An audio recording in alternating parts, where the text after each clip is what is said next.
85 లక్షల లెగసీని గత ప్రభుత్వం వదిలేసిపోయింది.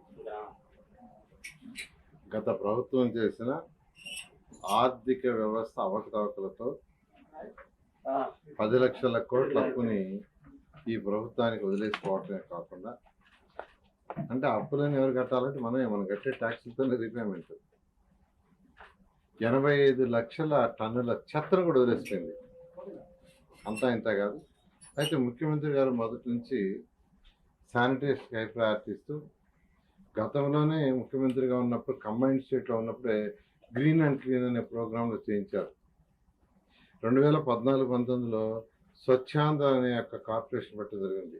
భారత ప్రభుత్వం స్వచ్ఛ భారత్ పెడితే దానికి అనుగుణంగా ఆ యొక్క ప్రిన్సిపల్స్తోనే మన రాష్ట్రానికి స్వచ్ఛాంధ్ర అని పెట్టి అనేక కార్యక్రమాలు చేసాం.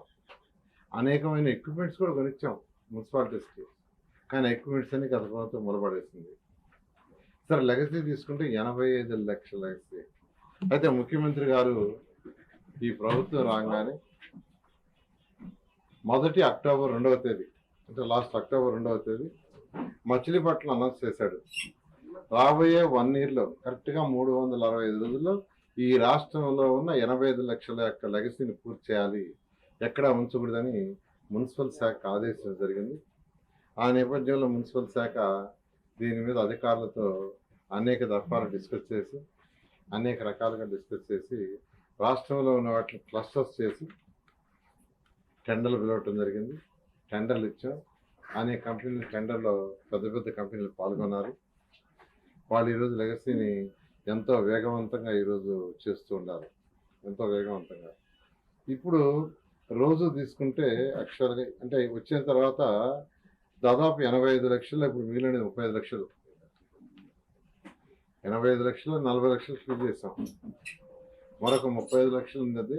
ఉండేది ఎంతంటే 3.5 months ఉంది. ఈ నెలలో 15 రోజులు, జూలై, ఆగస్ట్, సెప్టెంబర్, అక్టోబర్ 2 పూర్తి కావాలని ముఖ్యమంత్రి ఆలోచించారు.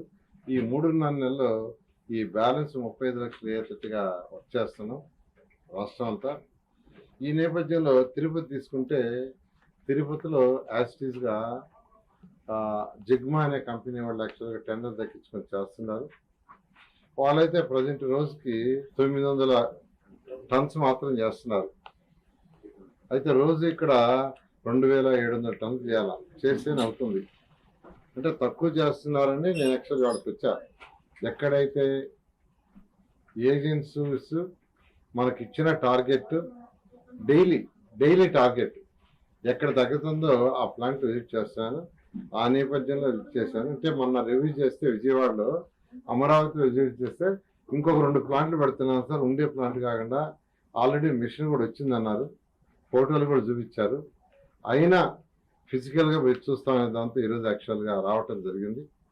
ఫిజికల్గా చూస్తే మిషన్స్ వచ్చున్నాయి, వాటిని ఇన్స్టాల్ చేయాలా. అదేవిధంగా పవర్ కనెక్షన్ కూడా లేకుండా ఉంటే జనరేటర్ చేస్తున్నారు. ఇప్పుడే జేసీ గారికి కూడా చెప్పాను, ఇమీడియట్గా ఫాలోఅప్ చేయమని. ఎస్సీ ఎలక్ట్రికల్తో కూడా మాట్లాడితే ఇవాళే పంపిస్తానన్నారు. బహుశా దాన్ని కూడా ఒక 4-5 రోజుల్లో వాళ్ళకి ఇస్తారు. ఏది ఏమైనప్పటికీ ఈ రాష్ట్రంలో ఉన్న లెగసీ అక్టోబర్ 2వ తేదీకి ఎటువంటి పరిస్థితుల్లో కూడా ముఖ్యమంత్రి గారు ఆదేశించిన ప్రకారం మచిలీపట్నం స్వచ్ఛాంధ్ర కార్యక్రమంలో పబ్లిక్లో ఏదైతే చెప్పారో దానికి కట్టుబడి ఈరోజు మున్సిపల్ శాఖ పూర్తి చేసే విధంగా చేస్తుంది. అది చేస్తున్న అధికారులందరూ కూడా నేను ప్రత్యేకంగా అభినందిస్తున్నాను. ఖజానా ఖాళీగా ఉన్న, ఇబ్బంది పడిన రాష్ట్ర ప్రభుత్వం ముఖ్యమంత్రి గారికి ఉన్న అపారంతో ఈరోజు రాష్ట్రాన్ని ముందుకు తీసుకుపోతూ ఏదైతే సూపర్ 6లో ఎలక్షన్కు ముందు చెప్పామో అవి 1 by 1 చేసుకుంటూ వస్తున్నారు. ఇంత ఖజానా లోడుతో, ఇంత ఇబ్బందుల్లో కూడా ఈ గవర్నమెంట్ రాగానే 3000 పెన్షన్ 4000 చేశారు, వికలాంగులకు 6000 చేశారు. బెడ్ మీద ఉన్న పేషెంట్స్ లేవలేని వాళ్ళు ఉండి వాళ్ళకి ఎవరైనా అటెండర్ కావాలంటే 15,000 చేశారు.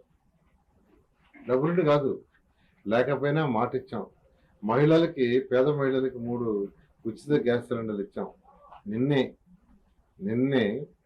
నిన్న ఒక్కరోజే 10,000 కోట్ల రూపాయలు తల్లికి వందనం వేశారు. 10,000. ఎంతమంది పిల్లలు ఉంటే అంతమంది. ఎలక్షన్స్ ముందు క్లియర్గా ముఖ్యమంత్రి గారు చెప్పారు, ఎంతమంది పిల్లలు మీ ఇంట్లో ఉంటే 3 4 ఒక్కొక్కరికి 15,000 ఎక్కడిస్తాను.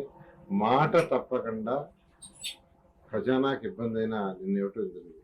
ఈ నెలలోనే రైతు సోదరులకు ఏదైతే 20,000 ఇస్తామన్నామో 6,000 కేంద్ర ప్రభుత్వం, రాష్ట్ర ప్రభుత్వం 14,000, 3 ఇన్స్టాల్మెంట్లు ఇచ్చేదంటే ఒక ఇన్స్టాల్మెంట్ ఈ నెల వేస్తున్నారు.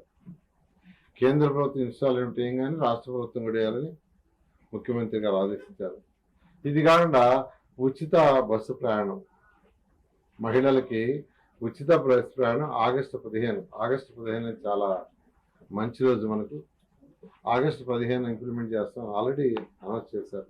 ఏం చేసింది అన్నాక రోజు 2,25,000 మంది రోజు భోంచేస్తుంటే 3 పూట్ల గత ప్రభుత్వం మూసేసి 5 రూపాయలకి చక్కటి భోజనం రాష్ట్రం అంతా 204 కడితే మూసేశారు. కానీ ప్రభుత్వ రంగాన్ని తెరస్తామని వెంటనే 204 తెస్తాం. అంతేకాదు రూరల్లో ఎమ్మెల్యేలు కూడా వచ్చి ముఖ్యమంత్రి గారు అడిగితే ప్రతి రూరల్ ఎమ్మెల్యే కూడా ఒకటి ఇస్తామని ప్రామిస్ చేశారు. అవి టెండర్లు అయిపోయినాయి, వర్క్ జరుగుతుంది. 90 రోజుల్లో 70 అన్నా క్యాంటీన్స్ కొత్తవి రూరల్లో కూడా వస్తున్నాయి. ఈ 204 కాకుండా మరొక 70. ముఖ్యమంత్రిగా 2014-19లోనే నాకు దిశానిర్దేశించారు. అప్పుడు ఈ శాఖ నేనే మంత్రిని. ప్రతి ఇంటికి ట్యాప్ ఇవ్వాలా, అది కూడా సర్ఫేస్ వాటర్ ఇవ్వాలి, బోరేస్ కాదు. నదుల నుంచి సర్ఫేస్ వాటర్ తీసి దాన్ని ట్రీట్ చేసి ఇవ్వాలంటే అప్పుడు అమృత్ స్కీమ్ ఒకటి, తర్వాత ఏషియన్ ఇన్వెస్ట్మెంట్ ఇన్ఫ్రాస్ట్రక్చర్ అని ఒక 5,350 కోట్లు శాంక్షన్ చేశాం 2019 ఫిబ్రవరి. వెంటనే గవర్నమెంట్ మారింది. 70% వాళ్ళు ఇస్తారు, 30% స్టేట్ పెట్టాలా. ఫస్ట్ ఇన్స్టాల్మెంట్ వాళ్ళు ఇచ్చారు, దానికి స్టేట్ పెట్టక అది పోయింది. అంటే బుడమేరు వచ్చి విజయవాడ నగరం మునిగిపోయి 17 రోజులు నీళ్లున్నా నేను 17 రోజులు బయటకు వచ్చింది. ఏది 17 రోజులు పెట్టింది మొత్తం తీయటానికి పూర్తిగా ఉన్న అమరావతిలో చుక్క నీరు నిలవాల. ఆ రోజు స్టేట్మెంట్ ఇచ్చాం, ఒక్క చుక్క నీరు నిలవాల. అమరావతికి ఎటువంటి ఇబ్బంది లేదు, చాలా పకడ్బందీగా 4 లైన్స్తో యాక్చువల్గా బండ్ రోడ్డు నిర్మిస్తున్నాం. అంతేకాకుండా 22,500 క్యూసెక్కుల వాటర్ పంపింగ్ చేయడానికి కొండవీటి వాగు, పాలవాగు. అంతేకాకుండా అక్కడ 3 రిజర్వాయర్లు 0.8 టీఎంసీ స్టోర్ చేస్తున్నాం. ఎంత రెయిన్ వచ్చినా కొండవీటి వాగు, పాలవాగు, గ్రావిటీ కెనాల్ 3 రిజర్వాయర్ల నీళ్లు స్టోర్ చేసుకున్నా బయటికి పంపించబడలే. ఫ్యూచర్ ఇదంతా చక్కగా ఉపయోగపడుతుంది. అలా చాలా నెదర్లాండ్స్ ఈ యొక్క ప్రపంచంలో వాటర్ వేస్కి బెస్ట్ ఎవరంటే నెదర్లాండ్స్. ఎందుకనంటే సముద్రం మొత్తానికంటే ఇది కింద ఉంటుంది. అలాంటి వాళ్ళ దగ్గర డిజైన్ చేయించాం. అక్కడ బిల్డింగ్స్ తీసుకుంటున్నారంటారా, ఈరోజు 52,000 కోట్లకి టెండర్లు ఇచ్చి, నేను కూడా 1600 ఇచ్చి ఎంతో వేగవంతంగా జరుగుతుంది. 10,000 మంది వర్కర్స్ చేస్తున్నారు అక్కడ. 10,000 మంది వచ్చి చూడాలా, వచ్చి చూస్తే తెలుస్తుంది. ఏసీ రూమ్లో కూర్చొని ఏదో స్టేట్మెంట్ ఇస్తే జరగదు. వాళ్ళకి భయం ఏంటంటే లాస్ట్ టైం కూడా డిలే కాదండి. లాస్ట్ టైం కూడా టెండర్లు పిలిచింది 2018లో. ల్యాండ్ పుల్లింగ్ 2015 జనవరి 1 ఇస్తే ల్యాండ్ పుల్లింగ్ తీసుకోవడానికి మాకు 8 నెలలు పెట్టింది. లేఅవుట్ చేయించడానికి ఒక 6 నెలలు పెట్టింది సింగపూర్ దగ్గర. బిల్డింగ్స్కి ప్లాన్ చేయించడానికి నార్మన్ ఫాస్ట్ దగ్గర వాళ్ళు 8 నెలలు తీసుకున్నారు. వాళ్ళు ముందే చెప్పారు మాకు ఇంత టైం కావాలని. అదేవిధంగా రైతులకు ప్లాట్లు వేసి ఇవ్వటానికి మాకు 1 ఇయర్ పెట్టింది. ఈ ప్రాసెస్కే మాకు 4 సంవత్సరాల 3 నెలలు పెట్టింది. మిగిలిన టైం 9 నెలల్లోనే మేము టెండర్లు ఇచ్చాము, 9,000 కోట్లు ఖర్చు పెట్టాము. ఇండియా పాకిస్తాన్ ఉద్రిక్తతలపై లేటెస్ట్ అప్డేట్స్ కోసం డౌన్లోడ్ చేసుకోండి RTV లైవ్ యాప్.